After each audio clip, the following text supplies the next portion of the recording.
If one of our guys watches this video, they'll all think it's them that I'm talking about, which is funny because all You're singling all someone 20 of them out. will think it's them. Have you ever wondered what it's like working for an MSP or multiple service provider? What are the career advancement opportunities and what's the day-to-day job responsibilities like? Today's guest is the Director of Technology for Cinch I.T, one of the fastest growing franchise IT providers in the US. Today, we're going to break everything down that you need to know about what it's like to work for an MSP. Welcome to the show, Mike. Do you mind taking a few minutes to kind of introduce yourself? Yeah, absolutely. Good morning, Dakota. Thanks for having me. My name is Mike Mosher. I'm the Director of Technology at Cinch I.T. We are an MSP franchise, and we have franchise partners all around the country. They came to us to buy into the model of starting their own MSP. That's who I am, and Cinch I.T is an MSP, right? And I know we're going to talk a little bit more about exactly what is an MSP and what makes Cinch a little bit different. But that's me. Awesome. Well, let's dive right on into what is an MSP. If you've been in the IT field for a while or you're just looking to get in the IT field, you may have heard the term MSP, but for the people who don't know, what's the difference with working for an MSP? So I always like that question because it means a lot of different things to a lot of different people, right? You have an MSP, a managed service provider, and sometimes all they'll do is antivirus, right? They manage and provide that service of antivirus, and they'll be like, "Oh yeah, I've got 50,000 endpoints that I manage," and it's just antivirus. On the other end of the spectrum is where Cinch sits, where we basically replace an in-house IT company. And anything you would expect, or an in-house IT team, person, whoever, and we'll handle the large breadth of areas, right? We'll cover networking, Office 365, G Suite, servers, workstation support, right? So they cover all areas in between there, right? Essentially, if you are managing some aspect of your customer's IT, you're an MSP in some way. Nice. Before the show, we were kind of talking about how you guys kind of do something differently there at Cinch. Do you mind kind of diving into that for me? Absolutely. So Cinch, I said, we are a franchise, and what that means is instead of like if you were looking to start your own MSP, right? You might say, all right, do I go and do I get a whole bunch of stuff? Do I find my own vendor relationships? What do I do for help desk? All that stuff. With our franchise model, you get the Cinch brand, which is valuable, right? But then we centralize everything for our franchisees, so they don't have to establish any partner relationships. We set up the RMM, we set up the PSA, we do all that for them. Spam filters, antivirus, EDRs, application whitelisting stuff, all those third-party services, we centralize and we manage for them. So they don't have to deal with finding vendors, they don't have to deal with spinning up new customers, they don't have to deal with day-to-day support, and it allows us to handle 80% of issues for the franchises. And then their job is to sell, onboard, and do some of that long-term consulting, as well as any on-site stuff. Right? It's only we can do all of it or so much of it remotely, but sometimes somebody's got to go there and plug something in. So we haven't figured out how to do that remotely yet. Maybe we'll get some robots. But the way I explain it, right, is the franchises, we call them regional teams. They build it, and Central maintains it. But the biggest differentiator, in my opinion, between Cinch and a couple of the other IT franchises is some of the other ones, right? They give you a book, a logo, and a kick in the butt out the door and saying, go, have fun. We support them every step of the way. We've got sales coaching, tech coaching. If they need help with projects, we do that as well. If they're like, look, I've never done this type of migration. Can you guys help me out with that? We've got a team internally here to help out our franchises with that. So you're your own business owner, right? You're bringing on your clients, but you have a massive support network and a proven model behind you. Nice. Now, for someone going to work for an MSP, what is some of I think the appeals of working for an MSP? You know, versus like your standard privately owned IT department. Uh, I I love it because I get to learn something new every day. Um, and I've been doing this 15 years, and I'm still learning something new every day. I've got buddies who work for huge IT companies, or not even IT companies, just huge IT departments within a company, and he looks at the logs for the same firewall all day. That is all he does.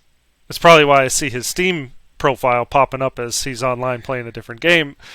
I'd go nuts. I'd go nuts. I'd be Yeah. so bored if I was doing the same thing all the time. So we get to see all different verticals. We've got manufacturing clients, finance clients. They've got on-prem stuff. They've got cloud stuff, and it just keeps it fresh and interesting, and makes me enjoy learning about my job. Nice. I know when I was first entering the IT field, that was one thing I heard of is it can be easy to all of a sudden get siloed off on a certain technology or a certain product even, Hmm. and when that happens, you tend not to see anything else, and that was a big concern to me because I very much am person that likes to keep my mind busy. I like to do multiple different things. I've always been a jack of all trades. So, for someone who is similar to that, working for an MSP could be a you know, real good option for them to get that multiple different exposures and really just develop all these different skills. Hmm. Yeah, So, I tell all the I sit with every new person that comes through Central, we call them, and I meet all the new franchisees as well, of course. And I tell them you got to learn how to learn if you want to be successful, and you just gotta sometimes you just got to figure it out, right? Being a tinkerer, right, is how people get started with computers. A lot of times, it's different now. I think, like I wonder if my kids or your kids are going to be that way because everything just works. They don't, right. you know, they you don't have to break your parents' Windows 95 or something like that to install something you Exactly. probably shouldn't have. Yeah. But yeah, so I wonder if that trend will continue. But at least for people currently in the job market, most of them are old enough to have had to take some of their stuff apart and put it back together, and just that mindset lends itself to work very well in this industry. Absolutely. And while we're kind of talking along this line of topics, what are some recommendations for someone who is looking to kind of get that entry level position? What are some recommendations you have of skills and different things they should be doing to prepare themselves for that first job? Um, so we hire for customer service. So like truly entry level, right? You're like, oh yeah, we don't have any entry level guys with IT experience, and well, yeah, they're they're entry level, right? But we care more about the customer service side of things, right? And frankly, communicating with customers either via phone or via email is 10 times more important than fixing the problem, right? Communicate number one, Absolutely. because that's always the biggest complaint. I never hear back from my IT company, right? So that's always the biggest problem is IT companies don't communicate with their customers. But after you learn how to communicate, learn how to find out what the problem is. Troubleshooting, shortening that chain, what works, what doesn't. You don't have to know how to fix it. Somebody else already figured that out. So find out what the Right. problem is, and then Google it, or go to a senior who is better at Googling than you. Um, It's very true though. yep. I think I think a lot of people in the IT field have this fear of they have to learn everything, and very much you don't. Nope. You know, most of the problems you're going to face, someone else has already faced, and there's tons of resources out on the internet, whether it be forums or articles or Reddit. Someone Yep. has ran into that issue and figured out a way to solve it. Um, I think when it comes down to it, like you said, one of the most important skills for someone looking to get in the IT field is your customer service skills, the ability to communicate with others and talk to them in a way they feel important. They don't feel like you're talking down to them, Yeah. yet you understand the problem they're having and can solve it, even if whether or not you know how to solve it at the time. Yep. Absolutely. There's friend of mine sent me some guy on Instagram, and all he does is make fun of his customers, right? And it's funny at first, but that's such an awful mindset to get into, Right. because your customers needing help is why you're getting paid. Right. Do you know what I mean? And just Absolutely. having that mindset of, I'm like, oh, this guy's such an idiot. He can't even reset his password. It's like, well, yeah, that's why our industry exists. Like, Yeah. those simple That's issues are job security 80, right there. 90% of what we do. Just help them and be nice and get off the phone and help the next guy. Like, that's your job. Right. So that if you have that mindset about people needing help, you're not gonna like this industry, because people always need help. They're literally coming to you for help. Whether Yep. you're a consultant doing some big cloud rollout or whatever, they're coming to you for help because they don't know. They know they don't know. That's why they're calling you. Yeah. So that's something people always got to keep in mind. Nice. Now, what about those people that are, kind of breaking the ice? Have got that first level job, but they're kind of looking to progress in the IT field. Do you have some advice for those type of people? Stay on top of compliance and general frameworks. Right? You don't have to be. It might hurt you actually if all you do is focus on one compliance framework. But if you get familiar with NIST, CMMC, the CIS controls, there's so much overlap between those, right? And it's you get the basics out of the way. It's so easy to get 80% of the way towards any of those frameworks. Put on MFA, don't share passwords, blah blah blah, and get familiar with that terminology within those frameworks. Right? If you've ever seen the 365 Admin Center, they've got a secure score on there that takes in these different framework items. And those skills will help secure your customers. And your customers don't necessarily care about being secure, but they care about getting cyber insurance. And the cyber insurance company cares about them being secure. So they'll say, Right. hey, I don't know what to do with the cyber insurance form. What do I do? And if you can read that, understand it, and then say, you don't have XYZ in place, but I can sell you my labor to implement these on the tools you're already using, that'll let you be successful. Very solid advice there. Kind of becoming not. I hate to throw out the word expert because I don't think anyone in the IT field is truly an expert, minus a few exceptions. But become a product expert. Get that knowledge. Have that desire to learn that, and you're going to be able to really jumpstart and accelerate your career so much faster.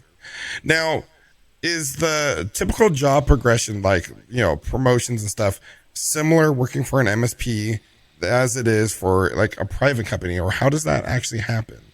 Or how does that even happen I for might be a Cinch? bad person. I might be a bad person for that because I started at Cinch 14 years ago. Sorry, not 15. 14 years ago.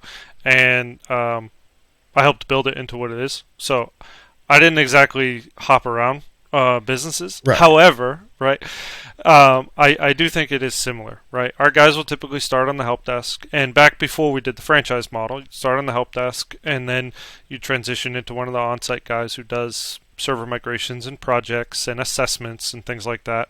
And then you sort of graduate past that to go back into the office to help out everybody else who's in the field. So Right. that I think that's a relatively standard progression.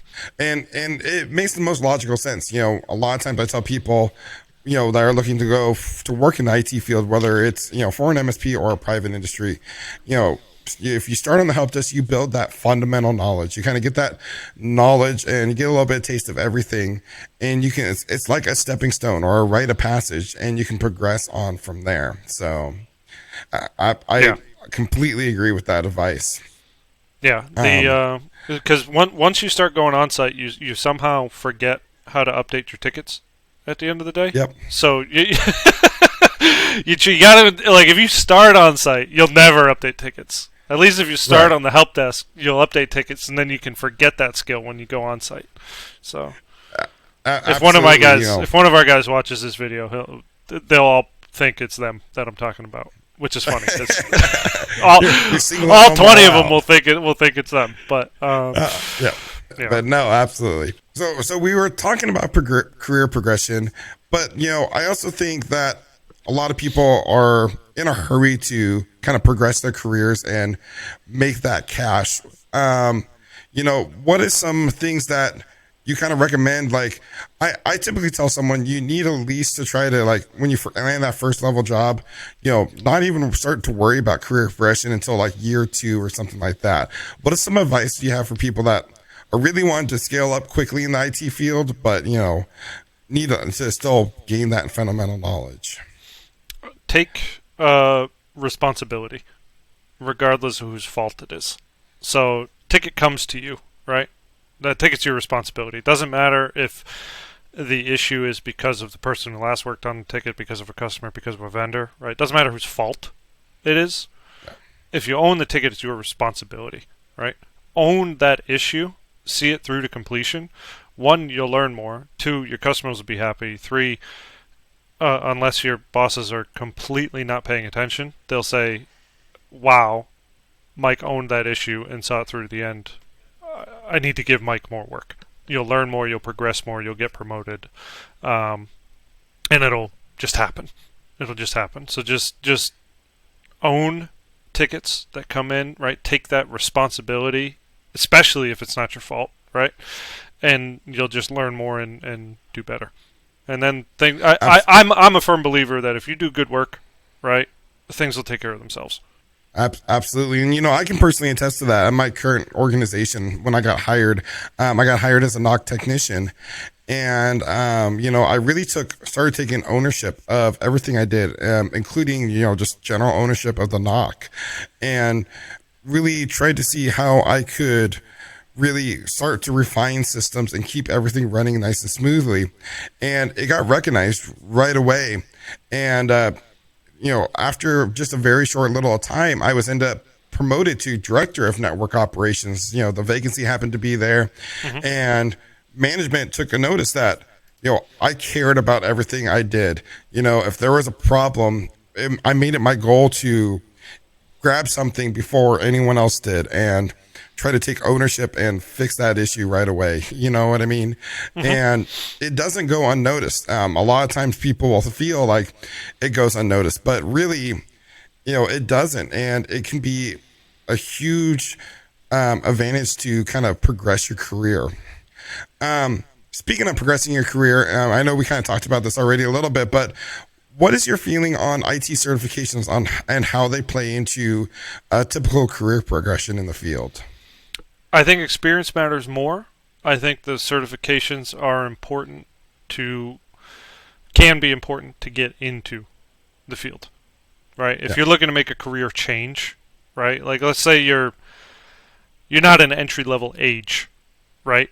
But you're trying to get in, you're trying to switch into IT. Those certifications may help you stand out a little bit more. I like to think of it as being academically familiar with the problem versus seeing it, knowing it, and just knowing what isn't written on the pages that you have to think about. So there's no replacement for experience, but they are valuable. I'll have my guys, like, we take those training videos, right? We'll take CompTIA training videos and we'll bundle them up. But at the same time, some of those certifications, right, they're targeted at people who are going to be supporting 25, 30, 50,000 endpoint enterprises. Right. And some of that just doesn't apply in the MSP space where your client size is 25. Right. So Exactly. some of it's irrelevant. Yeah. But some of it's very, very good, right? Somebody looking to get started, CompTIA A plus, Sec plus, Network plus, those ones are rock solid. Just because someone has a certification, I still wouldn't trust them until I see them do some work for it. So no, it's like, okay, cool, understandable. You passed the test, but it's valuable, but it experience is above it to me. Absolutely. And I think one thing, you kind of touched on it a little bit there, but to keep in mind, like if you're working for an MSP, a lot of times you're not working for an organization that, you're not working on organizations that have thousands of endpoints. A lot of times, and it's not always the case, but a lot of MSPs, are companies that hire MSPs are these smaller organizations that don't have the need for the internal IT, don't have like the staffing, or it's not practical to have internal IT, and that's Mm-hmm. why they're hiring you. So it's a lot smaller of an organization. And I mean, I've worked for small organizations. Things just kind of flow differently. Things work differently, and sometimes you have to get a little creative with the solution and not just throw a $50,000 firewall at the problem. You know what I Right. mean? Right. And that's a cheap firewall nowadays, in all honesty. And sometimes you don't really learn those. Not sometimes, you don't learn those skills necessarily studying for a certification. You learn those skills by experience and actually doing it. Those unique solutions. So Yeah. absolutely. One of our old sales guys used to tell new sales guys coming through, don't be dumb.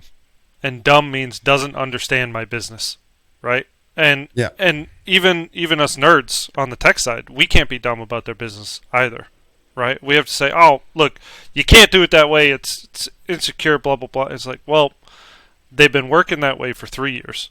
If you flip that switch, their business stops. So let's consult. Right. Let's find a solution. Let's understand their workflow before we can make an actual recommendation, right? And the recommendation has to work for the customer, or they're not going to hire you. Absolutely. Now there's points where you're like, look, if you want to do it that way, I can't support it, and that's fine. That's an awesome feeling when your MSP gets to the point that you can say, I don't want to work with you.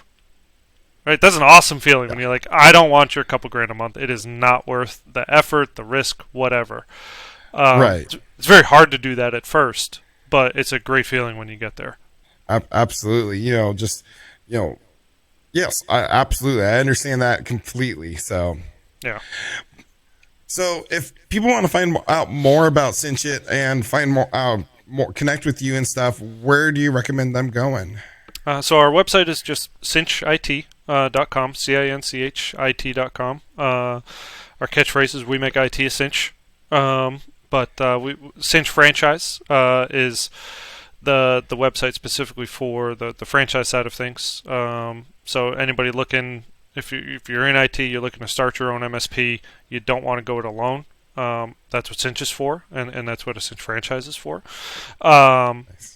And that's where you can learn more. We've got Instagram. We've got some YouTube videos. One of our most popular YouTube videos is about a big charity event we do. So that's not Cinch related, right? But right. You'll see those. We raise I think last year we raised almost 150 grand. So we put on this 4-day ruck march where you hike 25 miles a day for 4 days and you camp out. And most people don't make it because it's 25 miles a day for 4 days. Yeah, so I donate and then I drink beer at breweries. Sounds good. So that's my job. That sounds like the way to go. Absolutely. Well, we'll make sure and put those links down in the description so people can find out definitely more about Cinch I.T. It sounds like just a different way of doing business, for MSPs, and really kind of revolutionary. Yeah, we think so too. We think it's the best way to do IT. So absolutely, you'll get no argument from me. But yeah. Well, again, thank you for taking the time to come on the show and share your knowledge on the field and everything you do. Yeah, thank you for having me. Absolutely. Thank you guys for tuning in. I hope you found this video informative. Until next time, keep learning.